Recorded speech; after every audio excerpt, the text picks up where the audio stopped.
oi, oi, oi. Evening, yeah, wrong-uns. Welcome to the Church of What's Happening Now. Are we, yeah, that'll work.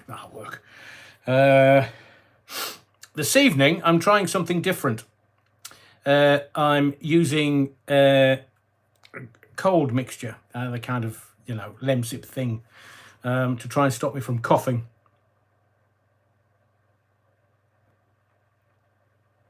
Who's that? I can't see it. Napoleon blown apart, possibly. I tried to list some of your comments so I can read them out the first few minutes, but cool blimey, so many people waiting, so many people live now. We'll do a couple of them. Andy Turner says, evening all. I wonder what Penfold has got in store for his flock. Well, you haven't seen the new intro. I posted that earlier today, just so you can see it. As ever, the sermon tonight, there may be a bit of ranty bollocks, there may be some funny stuff. Who knows what my mood will take me. Hang on a second. Bovril. I was out shopping with a new Mrs. Allen yesterday, very briefly, and I saw a rather large jar of Bovril, and I thought, maybe I should buy some and have some on the lives, because I do love Bovril. So just letting you know that you do have an effect on me. Mr. John Adrian, seen my 89-year-old mum today, it being Mother's Day, found out she's a fan of yours. No way, Mr. John Up. We'll have to put that right. I happened to mention your YouTube channel and she's a fan of yours, and I never knew until now. Well, you see, some people keep it on the very QT, but happy Mother's Day to Mr. John Up's mum, 89-year-old mum. Lovely to know that you're a fan, lovely to know that you watch, and lovely to know that you're enjoying or have enjoyed your Mother's Day today, which I will mention Mother's Day in a moment or two, because, well, in a moment or two, I just want to let people get, what do you mean, Terry? Evening, Penfold, you're utter wrong. Bovril, I've worked out how you use Battenberg cake. Did you Google it? I never knew. I didn't. A bit of black pepper in Bovril. Yeah, that works. And Stuart, evening, Adrian. Yeah, wrong.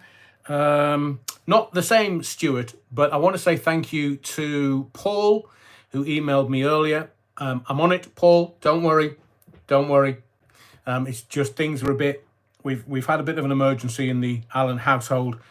We've just had an emergency. So, and this week's going to be a little full on. I will explain, so then you'll know. But thank you to Paul that emailed and to Stuart who emailed. Yes, thank you for the email, Stuart. I will be on it. I will reply. Just give me a couple of days because it's a bit mad at the minute. The Bovril. I've worked out how you use the Battenberg cake. First, you put it in the you put it in the liquidizer, then pour it into an icing bag and inject it that way. Bovril, I bet it feels a bit weird that way. Bet it feels funny, especially when it comes back out again. I'd like to say thank you to the legendary Battenbergers, to Rambo, your Top Man Tapes CD on its way to you. Just obviously something's happened this weekend that has had to take my full attention. To Rich, I do love a good randy bollocks, says Rich. I think you might be getting some of that tonight. And to Robert Francis, thank you for your kindness. So I always mention the legendary Battenbergers at the beginning of the live. If people kind of donate via super thanks, super likes, super stickers, super stuff, which is always very much appreciated. Thank you. Blackcurrant lemsip. So, Mr. John Up, good evening, Adrian. Yeah, wrongin'. And to all in attendance in the body of the kirk for this live, yes, welcome all. Welcome all. It's a broad church. We welcome everyone into the body of the kirk. Rich, good evening, your reverence. You're too kind. Good evening, fellow parishioners of the Church of the Wrong'uns. I do hope it took us a while, and the team did. What the bloody hell's that? Oh, Vix Tex. Oh, yeah. and the Scarlet Pimpernel put that together. I do like it, especially the Battenberg. And to Lionel Leighton, unrehearsed live. I'm here in Worthing. We know, Lionel. God's waiting room. Oh, I do hope not. Welcome to the live chat. Oh, no, that's what YouTube sticks up there. I did say, friend of mine sent me a little meme, if that's what they're called, or meme. I don't know. And I was just getting myself into the mood for this live, and I was listening to. I'm a bit of an anorak when it comes to music. So can you remember Ram Jam? Whoa, Black Betty, bam a lamb. Whoa, Black Betty. Yeah, that one. Well, actually, it wasn't original. It was. There were the original. The first cover version was by Leadbelly. The original blues song was from the 1930s. I can't remember the artist. And then Ram Jam did the cover. But then in 2004, there was another cover of Black Betty by Spiderbait. And if you ever want to get into the mood for either going into the ring, and I'm talking boxing ring, yeah, wrong. So whether you're getting it, you need to get up and get at it, or training, or a bit of boxing. I put Spiderbait and Black Betty on. It just gets me in the mood for a bit of a rant. So that's what I was listening to just before the live started. To the Vapist, Blam a Lamb. Oh, Black Betty. Andrew James, a day to grow a mullet, double A. I've done one of them in the past. I'm never doing it again. I once went to get my hair cut, and I had quite long hair. I know you could never believe it nowadays, but I did. And he said, "Oh, I'm going to give you this amazing haircut." He was in Northallerton, I think, somewhere. And he said, "Oh, I'm going to cut it off, and I'm going to give you this." In the days when ponytails were all the rage, oh my Lord, he cut all my hair off and then gave me one of these twisty thingies, plait things at the back. And I looked in the mirror and he's like, "Oh, do you not like it?" I literally was going to take his scissors off him and shove them up where the sun don't shine. So, no, Andrew James, as much as you might encourage me, I'm never having a mullet again. But I do see them often when I go to Europe. They're still really hot and in Europe, even in Switzerland, where I was in a supermarket. And I said to the new Mrs. Allen, because I don't point because it's bad manners, but I went, look at that mullet, it's massive. And the new Mrs. Allen says, "What are you talking about?" I said, "Look at the mullet on that guy over there. Honestly, it's got to be a wig. He's not let his hair grow like that." It was just outrageous. And Rich says, classic track aid. Vivian Kenyon, "Oh, well, good evening, congregation. Hello, Adrian, here to make me smile." Was it Viv that said, "Oh, Adrian, you don't have to pull some funny faces"? But yeah, Viv, it's the only one I've got, man. The Bovril evening, Andrew and Andrew James. Hello, Theo, and the Bad Wolf Project evening congregation. Right, so what we're going to get up to tonight. Now, I'm kind of on the fly tonight because I wasn't meant to be here. I was meant to be elsewhere. I don't want to go into too much detail, but I was meant to be with the new Mrs. Allen. We were going to go somewhere else, and that's kind of, we'll just say, fallen by the wayside. Somebody's fallen ill whom we love dearly and we wish better and well very, very soon. And so new Mrs. Allen isn't here. I'm on me Todd. So I was going to do something else, and so I'm winging it tonight. I've done my research, but I'm winging it. So if I end up ranting me socks off, it's all your fault. Mad Matt UK, the new Mrs. Allen and I are very well apart from this cough. But we do have a member of our personal congregation who's not very well, and we wish them speedy recovery. Now, Mother's Day. Now, I know the congregation is multifaceted, shall we say. I know that there's many people come as the congregation to the church of the Wrong'uns on a Sunday night. So we're of an age where some of us might not have our mums around anymore. Some of us might not be happy with their mums. But I think it's, do you know, in this age of diversity, can I not identify as a mother? I can identify as a woman if I want. I can identify as a mother. But I am being facetious because I do miss my mum a lot, and I think about her every day. And I'm sure there are many tuning into this live tonight who might have been lucky enough to be able to say I love you or acknowledge their mum in some way today. Sadly, all I could do is light a candle to her, just to bring some light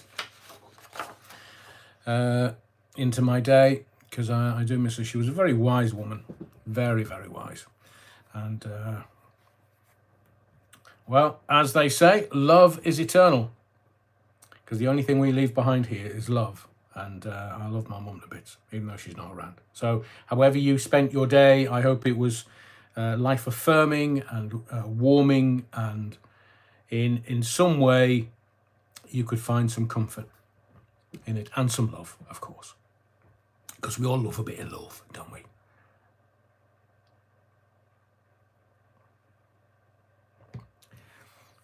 Blimey, Andrew James, my mother left the family home when my dad had 2 affairs from women in the local church. It's a comedy opening there. I'm not going to take it because it is Mother's Day, Andrew. Cool, blimey. And lost my mum some years back, but I still write a card out to her on Mother's Day and put a, oh, blimey, Theo Bovril, man. It's very special, very special. So, what's happening this week? Let me tell you. Tomorrow, the new Mrs. Yeah, I'm waiting for it to come back. How am I on YouTube? All right, got it.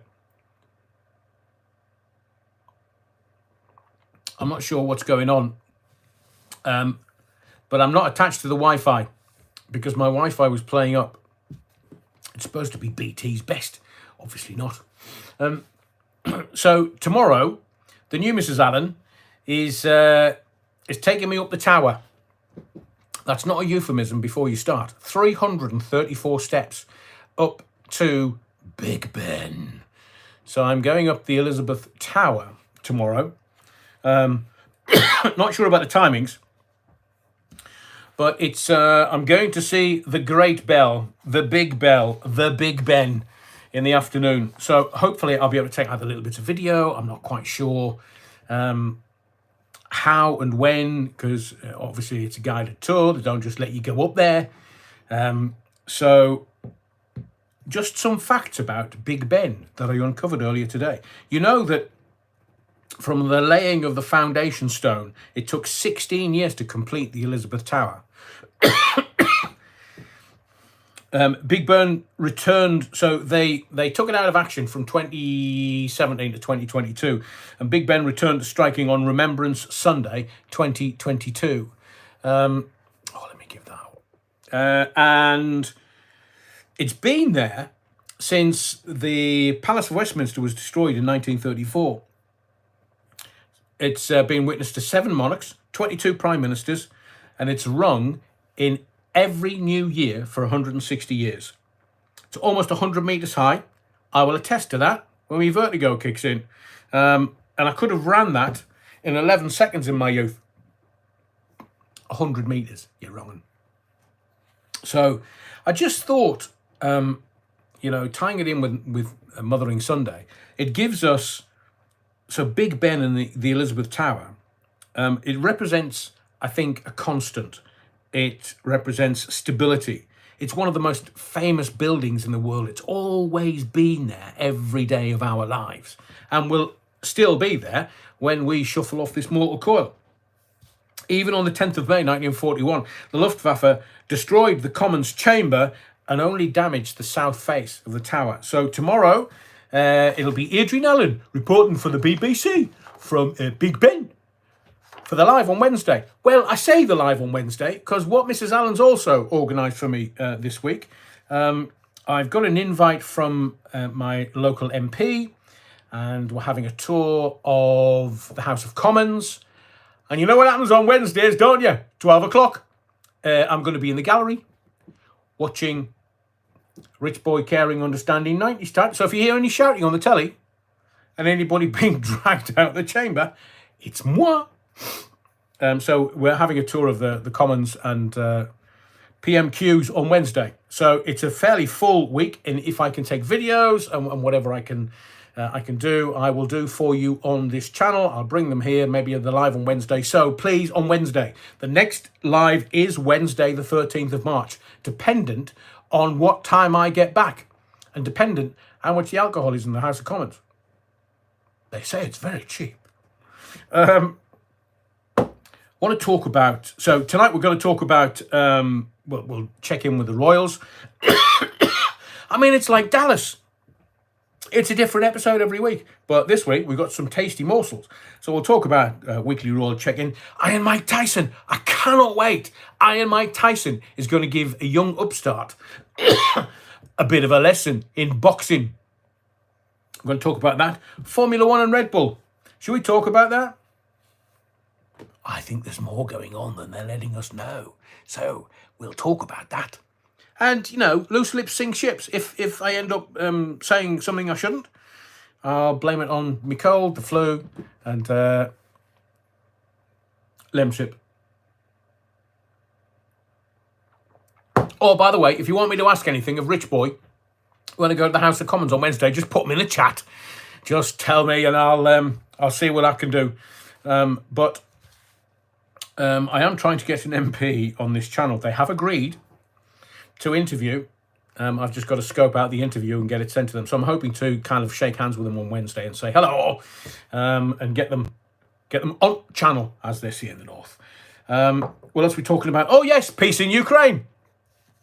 What have I been telling you? I've been telling you for months. You need to tell your friends to follow this channel and get subscribed to this channel, because everything that I have said to you months before is turning out true.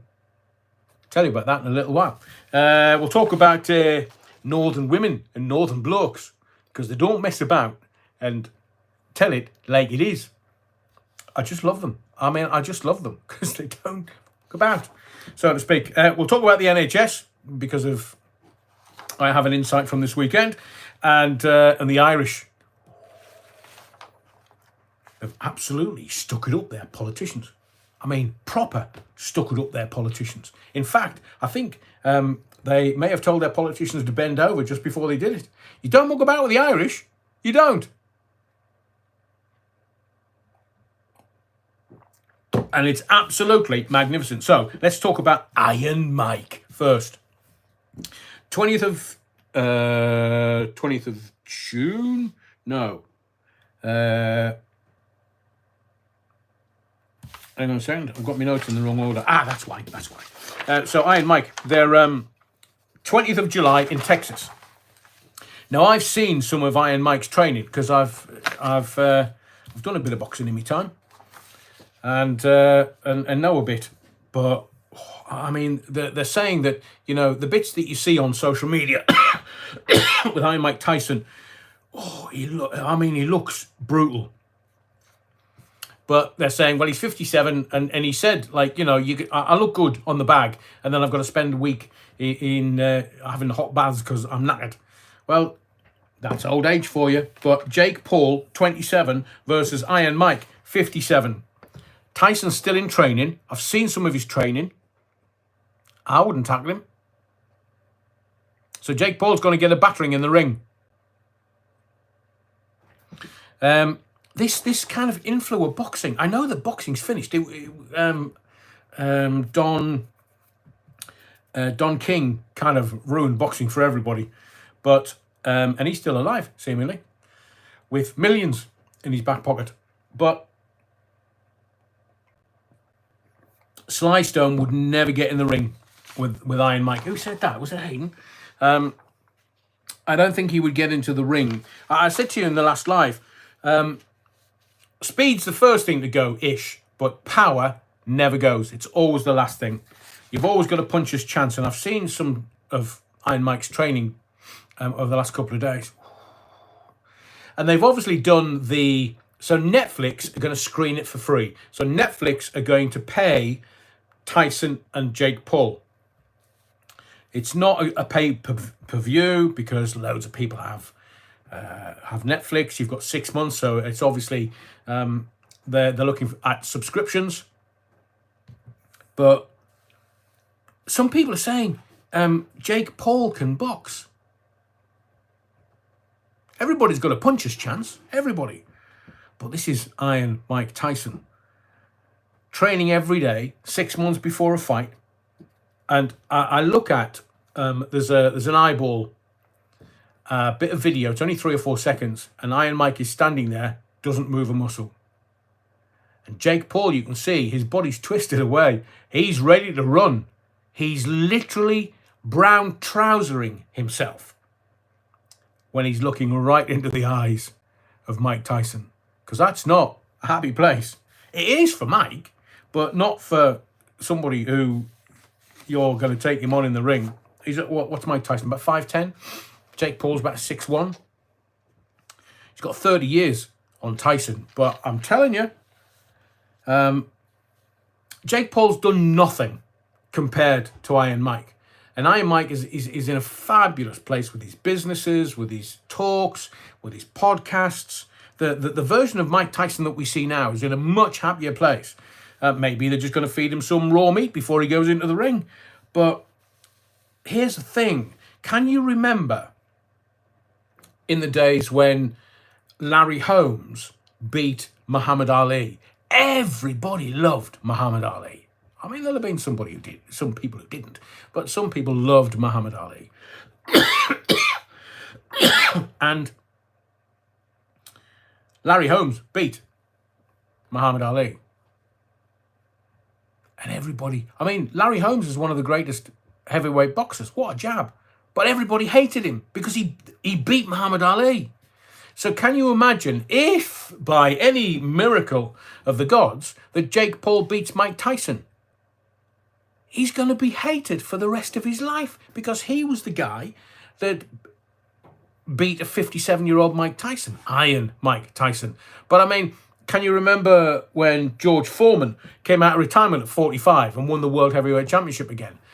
I don't know whether this is going to be an exhibition match, whether it's just going to be, oh, here you go, or whether it's going to be full-on raw meat. Iron, go kill. So that publicity shot tells me that Iron Mike already knows that Jake Paul's shitting himself.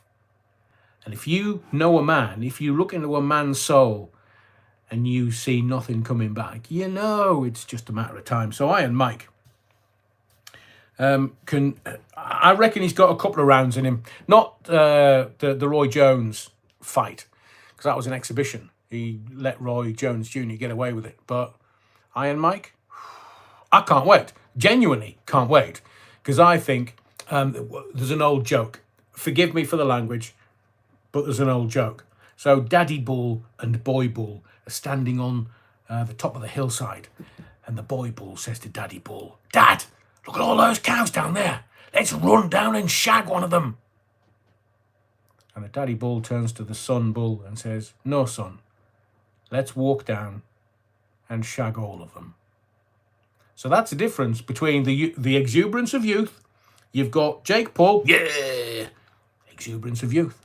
But then you've got the wily, clever, steeped in history Mike Tyson, who's still got skill. I just want Iron Mike to teach him a lesson. I mean, Iron Mike will have 2 or 3 rounds in him. I don't know how many rounds they're going to pitch it for. Are they going to go 10 or 12? Championship? But Iron Mike's got 2 or 3. And all he's got to do is just stand there, black shorts on, doing that eyeball thing. You're my prey. I'm going to have you. Oh, I can't wait. But remember, I keep telling you this. What happens if things go wrong? Send in the clowns. Send everybody to the Roman amphitheatre. Watch the gladiators go in and fight each other.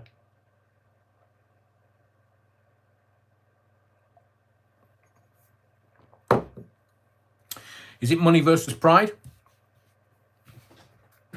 You can't lose. Mike Tyson can't lose. Do you know why? Because all of his life, Mike Tyson has only ever been fighting himself. An extraordinary pugilist, but he's only ever been fighting himself. And it's this late in his life at 57 where things are just in a happy place for him. And if Mike Tyson comes into the ring and gives Jake Paul a battering in the ring, Mike Tyson's doing it for boxing. If he can come back 30 years later and he's doing it for boxing, that's why we're all going to watch. I don't know the timing. If it's in Texas, it might end up being early hours of the morning for us here. What are they, 6 hours behind in Texas? I once met a fabulous boxer, Joe Calzaghe from South Wales. He came into the radio station once and I sat with him for a few hours as it was and just talked about stuff. He was fighting a German. Was it Veach? But undefeated. And you know, these guys like Tyson and Calzaghe, they're gentlemen. They may be. You stick some boxing gloves on them and you stick them in the ring. Oh, blimey. But I remember sitting with Joe Calzaghe for a couple of hours in the radio station. He was gentleman personified. And we talked about, you know, bare knuckle boxing. I've got bare knuckle boxers in my family. And we talked about stuff. And it was only maybe 3 or 4 or 5 days before the fight on the Saturday. And Joe Calzaghe, he was literally fizzing with energy. Mario Vite, that was it. Thank you. And I was ringside for the fight. Thank you to Joe Calzaghe. But I have to say, in my experience, the men that have met that were real fighters. I mean, I've met Lenny McLean. I met some of the tasty London gangsters. But if you're not in there, like Lenny was a gentleman, but wasn't always. He was to me. Joe Calzaghe, just a fabulous man. So Mike Tyson, I'll wish him well. It'll be fabulous to see him back in the boxing ring for old time's sake, but he's got to teach these youngsters. And look, if he beats them, well, there's millions there for him. Millions. And I do wish that he's able to taste victory again. It's interesting that I've printed off some of my notes, and because I've printed on both sides, I can't remember. I should have. Oh yeah, of course. I should have had a look at what we were going to talk about. Let's talk about peace in Ukraine. Because I said to you in the last live, and I've been telling you over the last few weeks, in fact, I told you a few months ago that Zelensky was going to be told, broker peace. Because the Americans and all the people with a financial interest in this war, because obviously Ukraine's one of the most corrupt countries on planet Earth. But Zelensky was told, broker peace. I don't think the Americans have got the 60 billion in the latest aid package to Ukraine, but the aid has only just been enough for them to not lose the war, but not enough for them to win. Putin gave his Tucker Carlson interview and said, of course, I'm up for peace. Of course, but I want Crimea. So I've told you what this is all about, Ukraine and Russia. It's all about the oil and gas under the Black Sea. So what's come out today? The Pope. Go figure. The Pope's always got their fingers in certain pies. So Pope Francis has told Ukraine they should adopt the courage of the white flag and negotiate with Russia. Do you think he watches the live? I know he's a Sunderland fan, Pope Francis. Do you think he watches the live on a Sunday? Lads. I know I've got a sermon, but I'm just, I'm watching the sermon on YouTube. The Church of the Wrong-uns. He doesn't wear white, that Adrian. So So Pope Francis has come out and suggested to Volodymyr Zelensky, here, mate, adopt the courage of the white flag and negotiate with Russia. And all Putin wants is Crimea. He's not interested in the rest. He just wants Crimea, because that's where the gas and the oil are. Now, here's the interesting piece about it. Turkey's President Erdogan is willing to try and negotiate on behalf of both parties. You know why, don't you? Because Turkey borders the Black Sea. So Turkey's thinking, well, if Russia gets Crimea and Russia starts drilling in the Black Sea, maybe we can have a pact, as the Americans did for the oil and gas under the Caspian Sea straight after 9/11.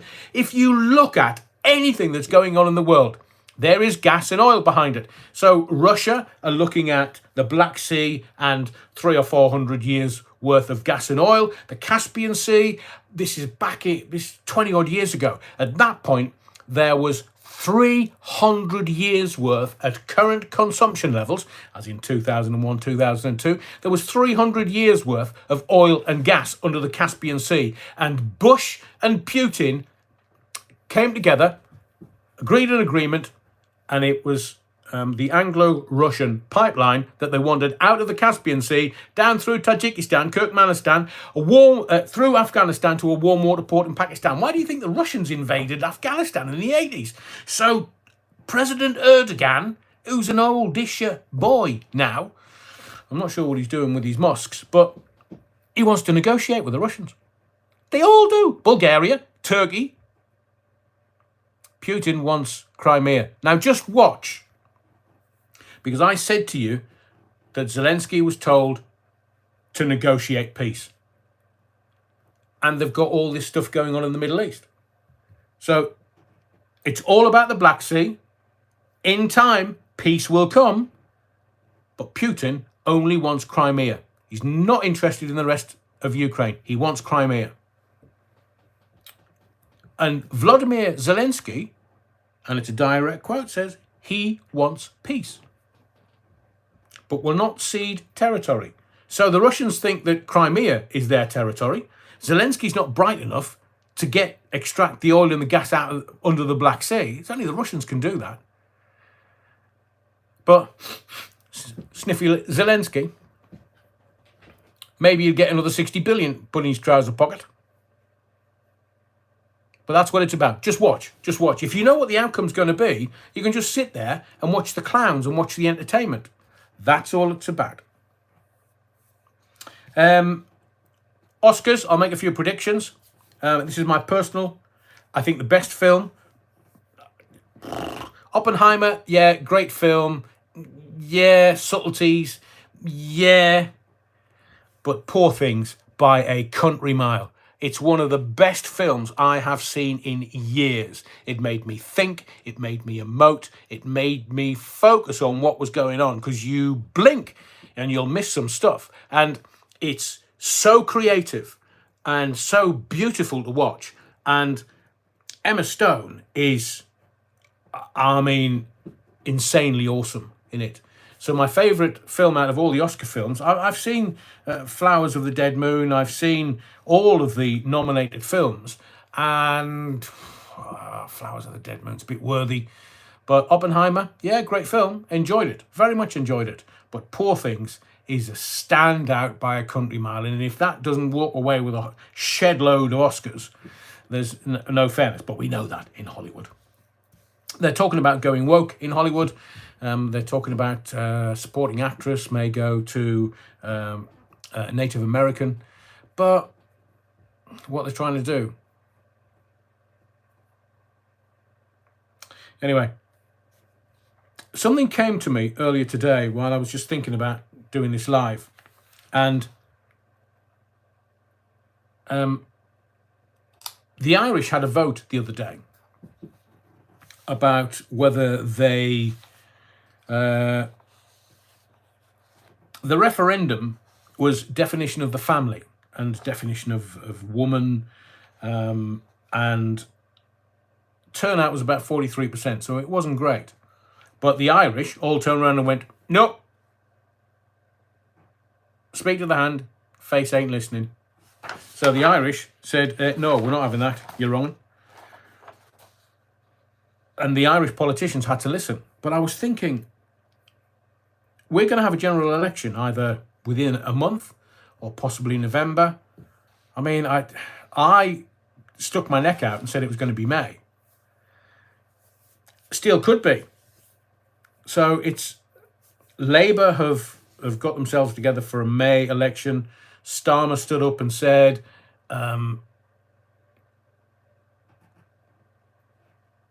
get us to a general election. Labour's ready. But what's the turnout going to be like? So you tell me in the chat, do you believe that your vote would change anything? I always quote Ken Livingstone: if voting changed anything, they'd abolish it.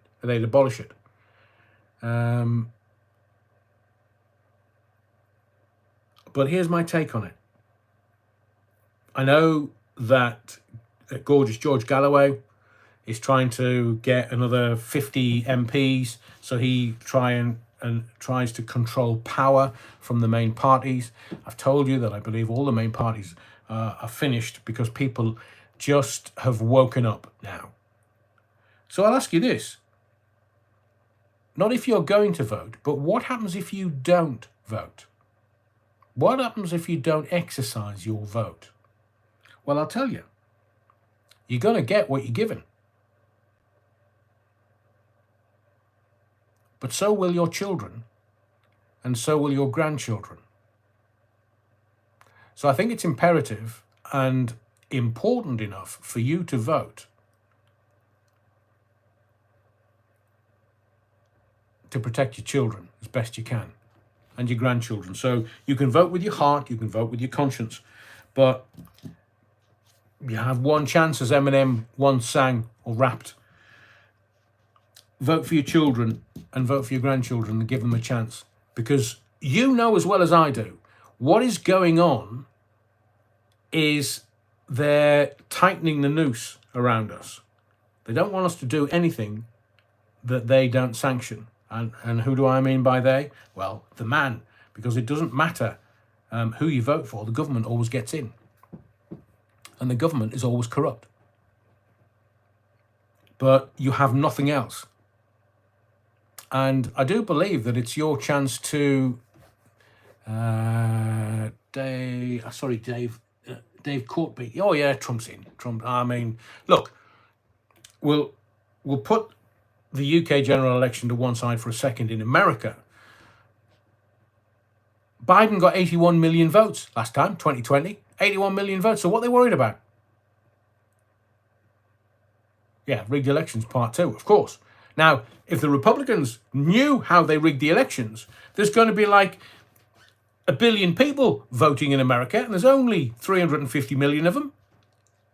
And you know why they're allowing all these ne'er-do-wells in via the southern border? Because they're all going to vote Democrat. That's what's going to happen. They're all going to try and say they're voting Democrat.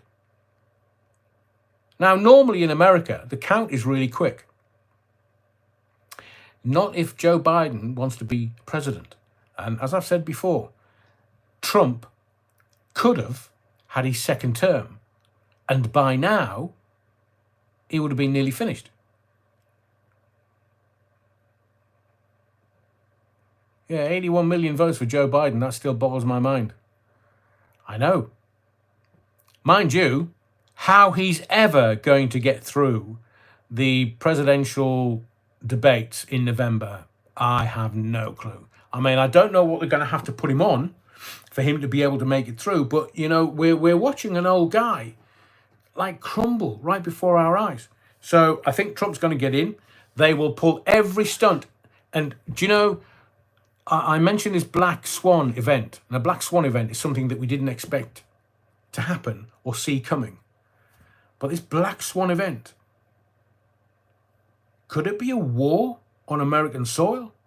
Because an American president, a war president, doesn't have to stand down. Yeah, they're all a bunch of Cupid stunts. So then we have Trump getting into the White House, and Trump is just going to obliterate anybody that tried to do him harm. So you're looking at the courts, the justices, the judges, you're looking at the political system, you're looking at the deep state, the military-industrial complex, but he will have to be Trump's not an idiot. He's been highly educated and is a billionaire. Now, his liquidity was about $500 million. So I hope there's not an accident. I hope nothing happens to Donald Trump and he's allowed to go into the White House.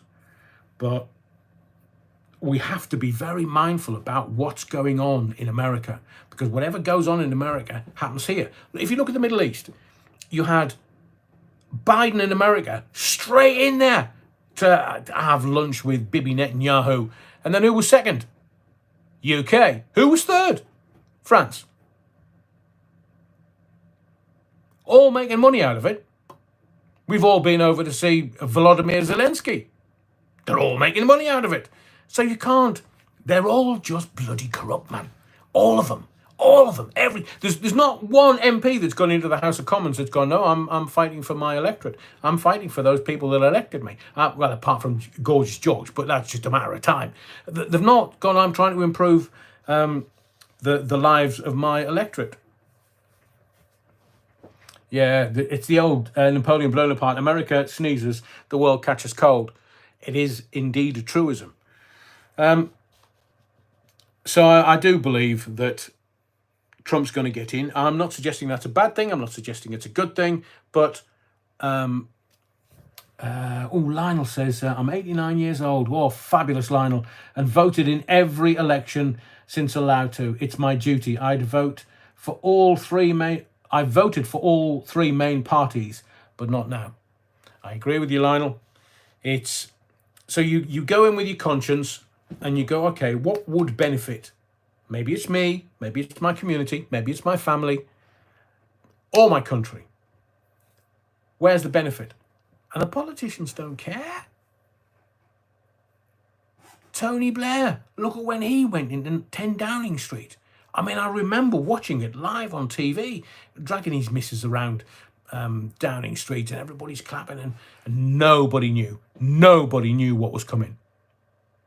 He should be tried at the bloody Hague, that man. It's evil as they come, in my view. And I know a bit what goes on in the background as well. Let's get into the Royals. I just want to check in with the Royals, because it is like Dallas. Maybe they think that, social media is the way forward, and maybe they think that having a weekly drama, is the way forward. Well, Queen Camilla's back tomorrow because she's had a week off, slacker. People are going, oh, no, she's 76 years old. 76 years old. She's got a bloody 500 servants that can do everything for her, including wiping her backside. It's 76, blimey, I could do that.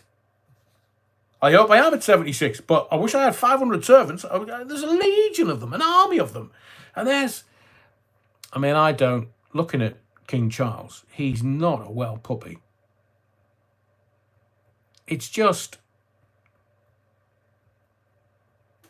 So you and I, the public, have been very vocal in what's been going on.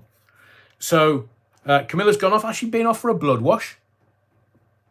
Cost 29 grand a pop. Only takes a week.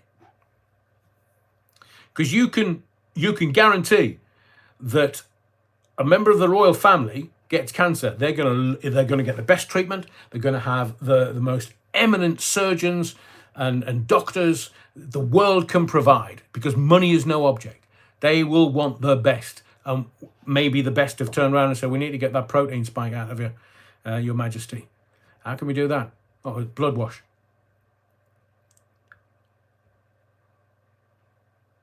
So we don't know whether they've had the jibber jabber. I'm still not going to name it on here. So Camilla's back tomorrow. Charlie's still around. He's not doing public facing stuff. He's not glad handing me and you. He's just doing the private stuff. But I'll give you some insight into what's going on with Kate.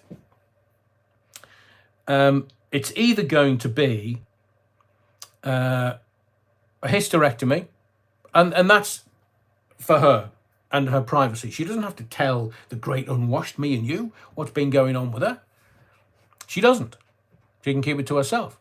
But it's sufficient for us to have abdominal surgery. Is it a twisted colon? Because that would have been, oh, quick, let's get you in.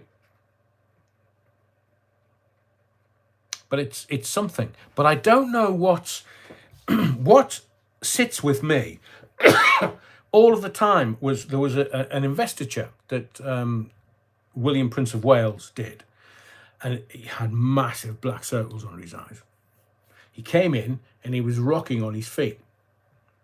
Now, he was just getting through it. But why was that? And then this stuff with Catherine, they've released a beautiful picture of Catherine, Princess of Wales, and the kids. But it's very evidently been photoshopped. Why would they do that? Now, I kind of get that they want to look in the best light. That's why Meghan Markle's had plastic surgery. In my view. But there's the picture of Kate and the kids. You can see that part of it's been photoshopped. Why is she not wearing a wedding ring? Could be 1,000,001 reasons. William's taking the picture. So it could be, because Catherine's the photographer in the family, obviously. So William took the picture, but there's bits of it blurred where they shouldn't be blurred. How does that work? So there's all this conjecture, and it doesn't take much to actually steady the ship. And the reason why Queen Elizabeth was so revered was because she was a constant. She steadied the ship. She was always there. And this current version of the royal family, it's just not constant. It's not stable. People are asking too many questions, and all we're asking is for a bit of stability from something that should be the constant.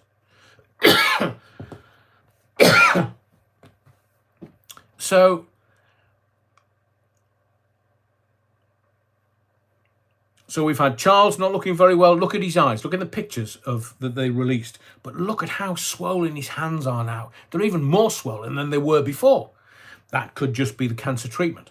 You've got this picture of Kate that I believe has been photoshopped. There's a couple of different bits and pieces.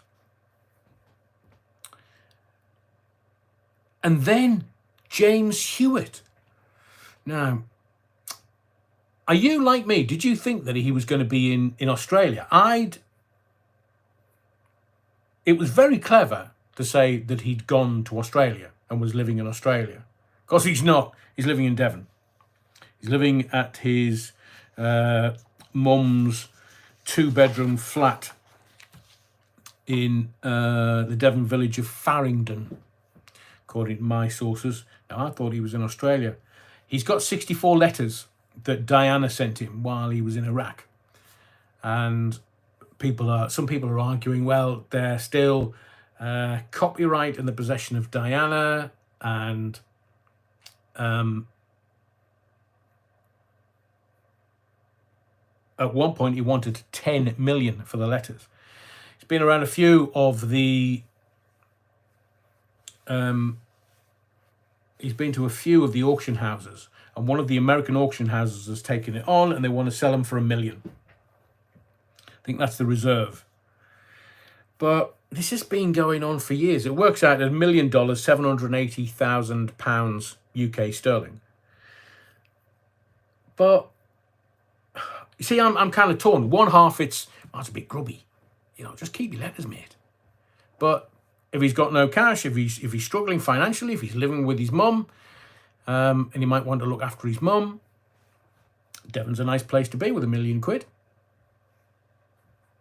But is there not somebody that could just, have a representative, just buy them, just take them out of circulation and burn them? Because then they're never going to be seen again.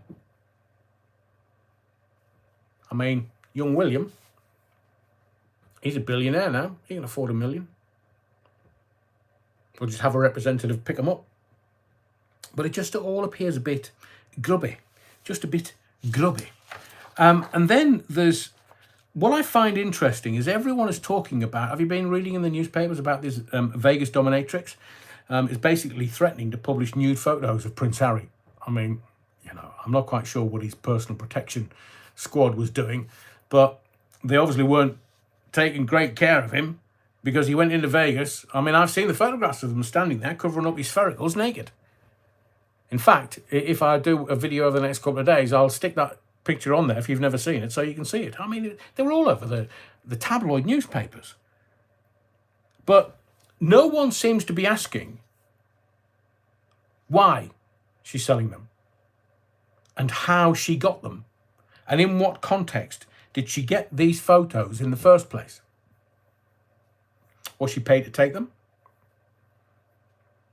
Were these photographs taken while she was looking after Prince Harry?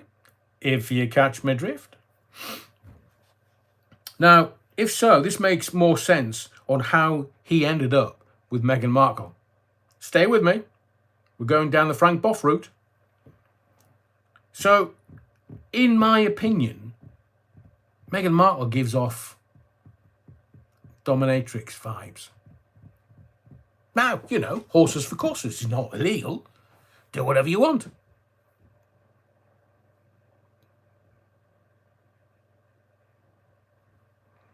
Yeah, as Andrew James said, he could have gone for an ice cream, but things got out of hand. Well, you never know.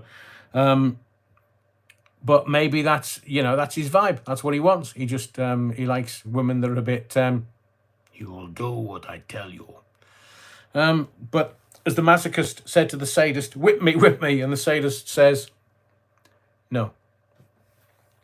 So Harry's deep in the doo-doo. I mean, I saw them the other day, like the International Women's Day. Why don't they make International Women's Day on Mothering Sunday? Is that because Mothering Sunday is on a different date in America? Or is that because not all women are mums? But that, like, International Women's Day...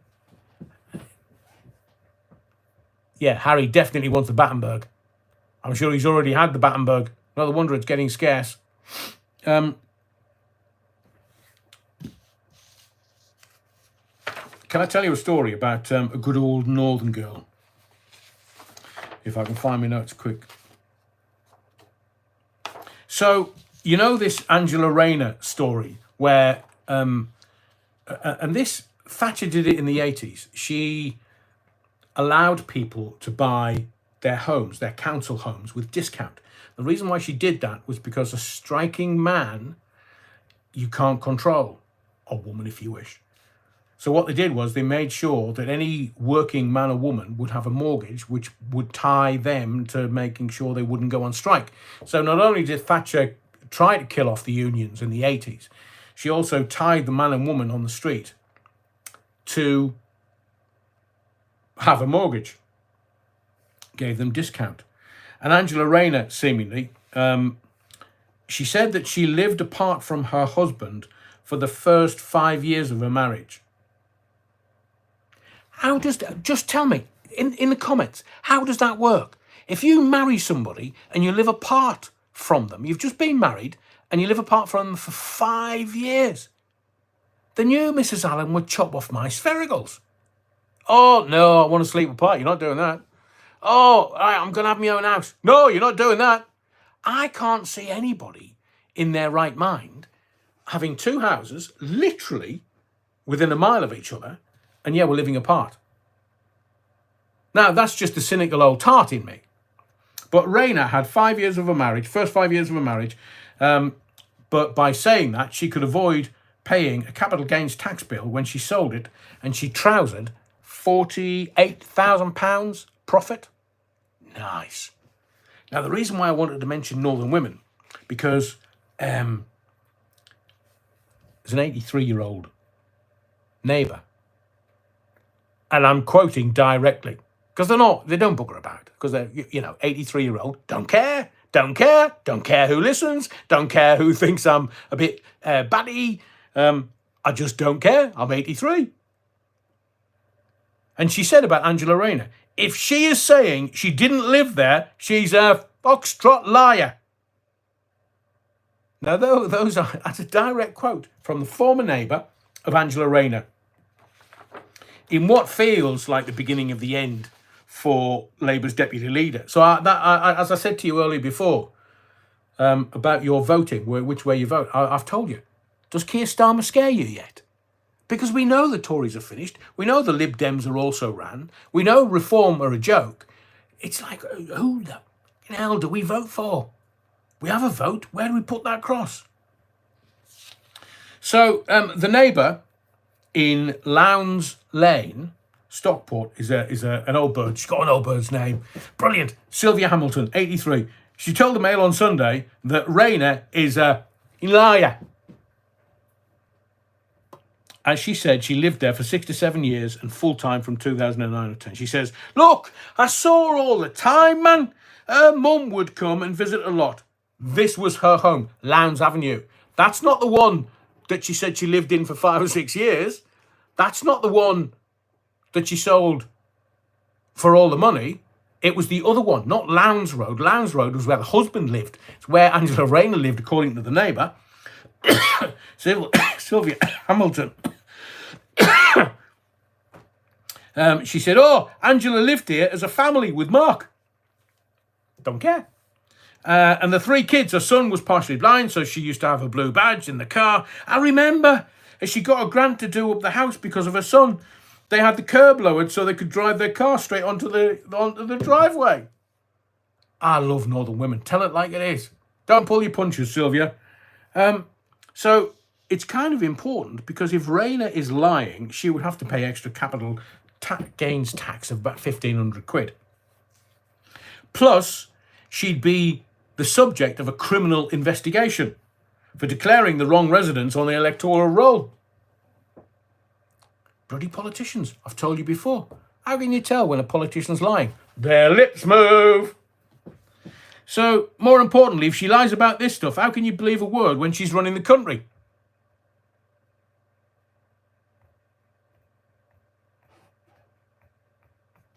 Wouldn't trust them as far as I could spit them. Mind you, Keir Starmer, he's the former boss of the DPP, Department of Public Prosecutions. He could call her in and say, oi, Angela, explain yourself. He might chat with the neighbour, Sylvia, who said, oh, she's a fucking liar. And then make up his mind as to which way the truth lies. We know, me and you, we know which way the truth lies. We believe Sylvia, the northern bird that tells it like it is.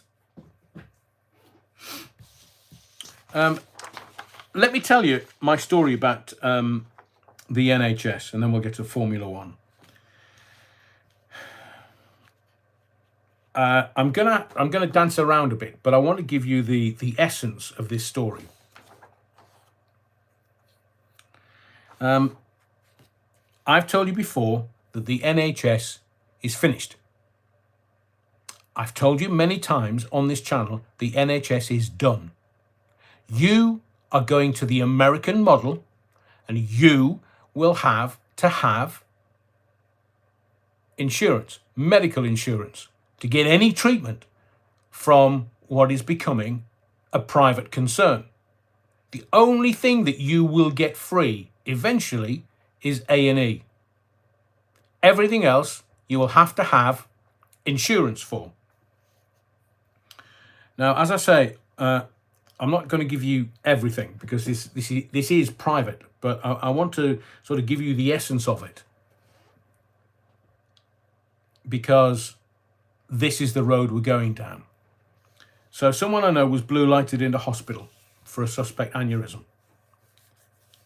They have medical insurance,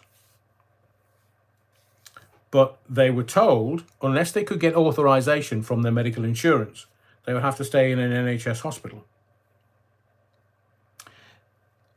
If they couldn't get authorization, the private ambulance and a stay in a private hospital was going to cost them £3,500 for the night. £3,500. Now maybe old Beardy has ditched Virgin money because he knows there's more money to be made in private hospital arrangements. But the private medical insurance closed down Saturday lunch-ish. Don't open on a Sunday. This person was going to have to wait till a Monday. So you're looking at nearly $7,000. And they don't bugger about. Just pay it or stay where you are. The NHS surgeon said, if you have private insurance, if you can get into a private hospital, do it. Not do that, is the direct quote. And this person needed some scans doing, some quite important scans doing. And the surgeon said, no, we can't do the ultrasound today. Oh, why is that then? I come to the NHS and I come to knowledgeable people who would know how to treat me.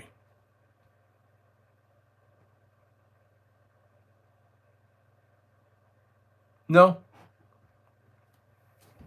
Desperately trying to get in contact with the private medical insurance, which they did eventually, and they were transferred today. With the surgeon that was treating them in the NHS saying, yeah, if you go to the private hospital, they'll be able to give you these particular scans. They'll do it quickly. They'll do it much quicker than we can. So there's a two-tier system at play here. There's a one for me and you, doesn't have any medical insurance. And then there's those that are lucky to have any kind of medical insurance because it opens doors with private ambulances and private treatment. So this person, thankfully, is getting very, very good treatment and will have all the specialist scans done first thing in the morning. They were transferred this afternoon. But the NHS, they either weren't interested or couldn't understand that this person took medication and needed that medication. They just weren't interested. I mean, I get that the NHS, after what they've been through in the last 3 or 4 years, is horrendous. But the politicians used to say, oh, we've given another 2 billion, another 3 billion, another 4 billion to the NHS because we want them to do this. And the NHS is the best in the world. It's the most admired in the world. Well, Chancellor Hunt, Cockney rhyming slang, he wrote a book, How to Break Down the NHS and Sell it Off as Private. And it'll get to a point, the same as they did in the 80s, when John Major stood outside of 10 Downing Street with his Chancellor Norman Lamont saying, lads, right, we've got to come out of the ARM, the exchange rate mechanism, because it's going to bankrupt the country. Everybody turned around and went, what? We're in what? Because they didn't tell you. So it's going to get to a point where the NHS is broken. The NHS is finished as you know it. They're not going to tell you for another 5 years. And then they're going to go, look, we're putting all these billions into the NHS. What we're going to do, like Tony Blair, PFI, getting private people to build hospitals. And then I know of a hospital in the northeast of England where PFI created it, built it, and then they couldn't use it. So they went off to the other hospital that they were using. PFI wasn't the answer. It was a private financial initiative. But I'm telling you this, when I'm gone, dead and buried, with this cough, I might not last much longer. I'm not taking it to the NHS. But it's finished. It's done. Looking at the amount of nurses they have to bring in from abroad. Why? I know that currently there are doctors that are building their own hospitals. Specialist doctors building their own hospitals so that when someone comes in with this particular range of difficulties, that's all I'm going to say, then they can charge the NHS whatever they want. That's why private firms are getting involved, because there's so much money in it. If you look at the American system, The cost of drugs is through the roof. People can't afford it. That's people like me and you. I mean, I went to... I wasn't very well a little while ago, a few months ago, and the new Mrs. Allen was very worried about me, so she convinced me to go to A&E, and I went there, and I said to her, "Look, all I need to do is sleep." I was throwing up, I was shivering, it was whatever COVID had turned into, and I went to the hospital. Hospital didn't test me. And they kind of go, "Oh, so what do you think's wrong?" I was like, "Oh, well, no. Okay." 3 hours later, I'm still sitting there.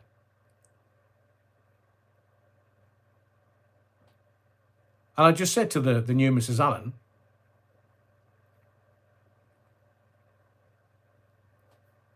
"Going home. Don't care." So we got there. We were told that if we got there at 8 o'clock in the evening, we would be seen immediately. We got there at 8:05. 1 o'clock in the morning. I mean, I was asleep by that point. I was back home. I just said I needed sleep. Sleep would sort everything. And sure enough, they rang my phone saying, "Where are you?" "I've gone home." "Yeah, thick prats." Now, thankfully, a couple of days bed rest and I was fine. Sleep is a superpower. It can sort a lot of things out. But when you're going to the NHS, I say this again, I get that the NHS is under a lot of stress, a lot of strain. People are there because it's a vocation. They are trying to do their best by the people that come through their doors. But there are people above that level, they don't care. People can die, they don't care, it doesn't affect them. It's just a great big money washing system.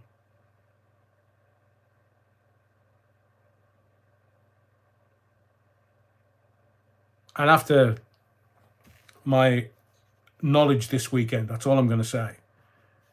It confirms to me that the NHS is done. It's broken, it's done.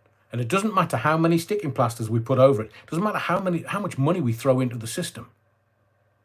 It's done. Can you imagine? We were the envy of the world. And thieving, corrupt politicians and consecutive governments. They don't care, they just want the money. At least Dick Turpin had the decency to wear a bloody mask. Thieving, crooked bar stewards.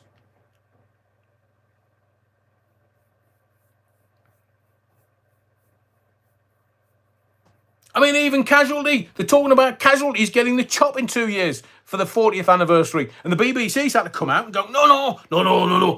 Who said that? Well, everybody. No. It's 38. I mean, look at Charlie. Charlie's been Casualty since 1986. Nice gig. But even Casualty's coming to the end. It's always about the Benjamins. It's always about the money. But more importantly, it's all about those thieving, grubby politicians. The corrupt politicians in the Pink Palace. Oh, I can't wait to go and see him on Wednesday. Oi, rich boy! You caring, understanding 90s type. Come here. You're only cockeyed. They don't care. It's all about the power. I was wandering around today, thinking about WEF, thinking about World Economic Forum. And I'm coming up with a theory. Because I just think that Klaus Schwab's a puppet. I just think he's a front. He's a puppet for the very powerful.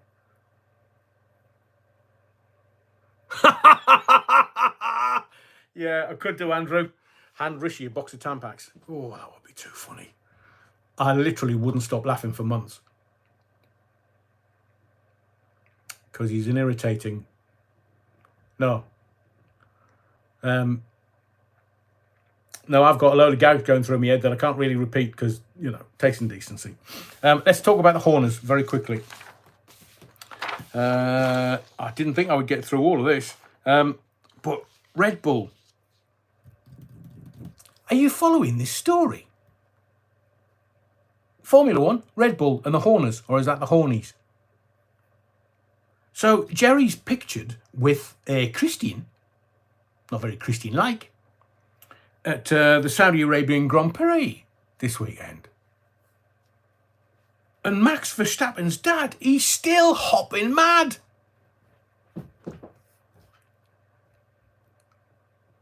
And he's calling for Christian Horner to go. I think he's just talking Schmidt, if you ask me. So the Spice Girls, seizing the opportunity, seizing the day, carpe diem, they're not that daft. They're all out in support of Jerry. Now, they were possibly going to do a tour later on in the year. This publicity, great publicity for the next project. So all they got, Mel B, she's gone from shopping at Aldi to supporting her best mate. And we both, you and I know, that there were massive rumours that Jerry and Mel B never got on in the first place. But, the publicity, we'll have a bit of that. But there was something interesting happened this week. And I don't understand why. But one of the usual team wasn't at the Saudi Arabian Grand Prix. And she's an integral part of the Red Bull team. She's the strategist. She's a modelling and strategy engineer for the Red Bull team. She's a girl called Hannah Schmitz. She is the Formula One strategist. She was missing from the Saudi Arabian Grand Prix this weekend. Now, according to her bio, she started working with Red Bull in 2009. So 15 years she's been with the team. She's never missed a Grand Prix, ever. So I wonder why she wasn't there. Cambridge graduate, clever puppy. I've no idea why she would miss the race. Hannah Schmitz. Can I take my hat off? I've got to doff my cap. I mean, Hugh Hefner was, I don't know. I think that was a honeypot exercise with Hugh. All the Hollywood execs and all the Hollywood celebs that were getting caught out by having, dancing with Playboy models. But Rupert Murdoch, does he like wedding cake or something? He's 92 years old. And he got engaged again for the 6th time this week to a 67-year-old. Now, 67-year-old is quite old. But if you compare her to Digger, Rupert Murdoch, 90, why would you do that? Why? Is he sort of not wanting to leave all of his vast fortune and influence to his kids? Is he getting free supply of those little blue tablets? I mean, yeah, as Andrew says, he still has lead in his pencil. I'd be very surprised at 92. Cobwebs, maybe. But he says he's very happy. He's going to get married this week. This week? God, blimey. Rubat, what are you doing? It's very interesting, Vic's text. He fears death. Wow, nobody gets out of that. But I wonder if he married Jerry Hall.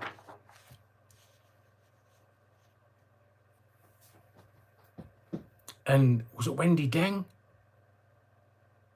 Wasn't Wendy Deng? Didn't she leave Digger and go off to Vladimir Putin or something? And now she's, I don't know where she is now. But good on him. Fair dues to the boy at 92. Why would you want all that hassle? Why? Or maybe he just wants comfort and solace in a partner being around all the time. But I thought he was at his ranch in America and he was just kind of operating from there and didn't want to go on and do much. But would I remarry? I'm not. No, I'm a one girl guy. I mean, I'll live my life and I'll check out Married to the New Mrs. Allen. It took me a fair long amount to. I'm actually getting tongue tied. It took me a while to get married in the first place, but yeah, Tower Block Tracy could show him a thing or two. Oh yeah, Tower Block Tracy's been around the block. So I just thought Hugh Hefner, Digger, Rupert Murdoch. I mean, maybe he just likes parties. Maybe he just likes, being the centre of attention and likes parties. And he's marrying a 67-year-old. I mean, that would be like pulling a cheese toastie apart for a kick-off. So, what else can we talk about before I wrap this live up? Oh, yeah, your wrong'uns. 79 likes. Jesus, am I that shite? How are you, man? Smash the likes. I tell you what, we'll round off with two things. One, the Irish. Do not play with the Irish. If you're Irish politicians, that is. And it's really funny that the Irish are still kicking off about the illegals and the influx of them into the island of Ireland, both north and south. So Sinn Féin leader Mary MacDonald is being booed. Now, it took them long enough to get involved in the political process. The political wing of the IRA. She's been called a traitor by the Irish people. She advocated for yes vote. Sinn Féin, I mean, I don't know whether it's now, we're 50 odd years on. Steak knife was outed just the other day.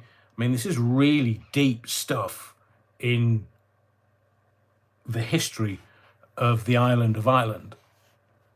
But the people are real stand-up. They're real straight, stand-up, honest folk. And they believe what they believe, and they stand up for what they believe. SES is not on the streets of Northern Ireland.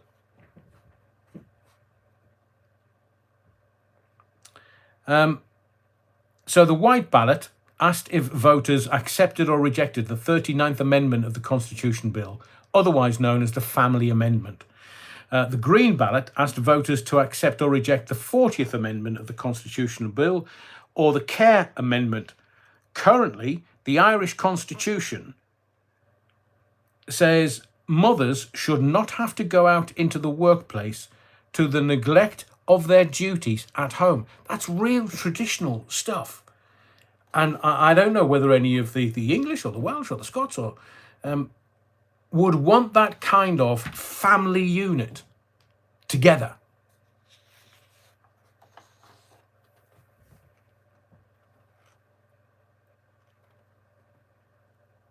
It also states that the woman's life within the home is a source of support to the state, which is necessary for the common good.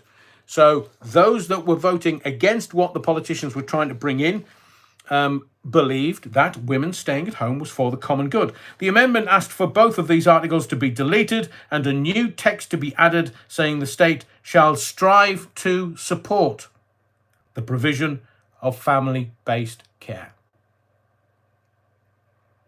So you can't trust the politicians, and the Irish obviously didn't. They want the family unit. They want the woman to stay at home. They're happy with it. If it ain't broke, don't try and fix it. But you know what politicians will do. The minute you vote yes, there you go. It's like being part of Europe. I have said to you before, we didn't know we were in the ERM. We were told it was a common market in 1972-73. Edward Heath decided to give us free butter, bribe us. And then 20 odd years later, in the 90s, it's all kicking off. So there's no fooling the Irish at all. But the message is that when I watch social media and when I see things, young women are saying, I don't need a man. Brilliant. Off you go. And then they start complaining that a high-value man's not interested in her. Well, of course not. Why would he? Because all the best ones are already taken. They're all at home looking after the kids. I just think that the Irish are a lot cleverer than people give them credit, because they've seen through their politicians. The politicians are running scared. And that's always been the way, that we had the power, they don't. And that's why I'm suggesting that you vote with your conscience, you vote with your heart, and you vote with one eye on what's going to happen with your kids and your grandkids. And the council's running out of money. I'm going to finish on a bit of a high, because it's something to feel good about, although it came from something that wasn't very nice. But you know, Sycamore Gap oak tree, they're saying that they got all the seeds and stuff from Sycamore Gap, and they've put it into one of these places where they promulgate seeds and bring them on so that they don't die out. And they're saying that new life has sprung from the rescued seeds and twigs of the Sycamore Gap tree, mysteriously cut down last year, because they've never actually charged anybody for it. They've never actually done anything about it. And it's giving some hope that the iconic tree has a future. So BBC News said that they saw the new shoots on a rare visit to a secret National Trust centre protecting the seedlings. Myself and the new Mrs. Allen, we've been there, photographs taken. We had a lovely walk along Hadrian's wall. Not Adrian's, that'd be outside my house. But it was an awful thing to happen. Awful thing to happen. But now it looks like the police are still investigating what happened in what they call a deliberate act of vandalism. Well, get your skates on. 2 men remain on bail. Just the stump is now left. If it's healthy, a new tree could eventually grow there. And they were giving sort of pictorial evidence saying, well, in 100 years it'll be this big, or in 10 years it'll be this big. I think everything that I've mentioned this evening, I think what the greater good is looking for is hope. In everything that we experience now, we are looking for the stability, and we're looking for hope, because we haven't had that for the last 3 or 4 years. There's the dear Queen shuffled off. We've got another monarch that's not very well at all. The royal family, normally they look after the pastoral care of the nation, and that's all a bit wobbly and not stable. They're trying to say to us that the Sycamore Gap, it would have been better if we'd had a hanging from that tree, if we'd found out who it was, because there's some things that are totally unacceptable to you and I and the rest of the great unwashed, as they call us. But all we're looking for is some hope. Give us hope, because then we can live a half decent life. But the way things are at the moment, we don't really have it, do we? Thank you for your time and your attention this evening. I really appreciate it. It wasn't meant to be tonight, but we managed to get on and do a live. We will try again on Wednesday. As I say, I'm really looking forward to going and seeing the Elizabeth Tower and Big Ben tomorrow. I'm not quite sure how my vertigo will take it. 334 steps. Dear Lord. And then Wednesday, PMQs. I am looking forward to that. It'll be interesting. As a daft lad from the northeast, I've never been anywhere like that in my life. So hopefully I can meet the politician that's agreed to come on the channel for an interview. And my name's Adrian Allen. Thank you for your likes. Keep smashing the likes for me. Thank you for your subscriptions. Please make sure that you are subscribed, because we cut through the fog of war to get to clarity here. But most of all, thank you for your indulgence. And whatever you do, be well, go well, And don't forget the Battenberg.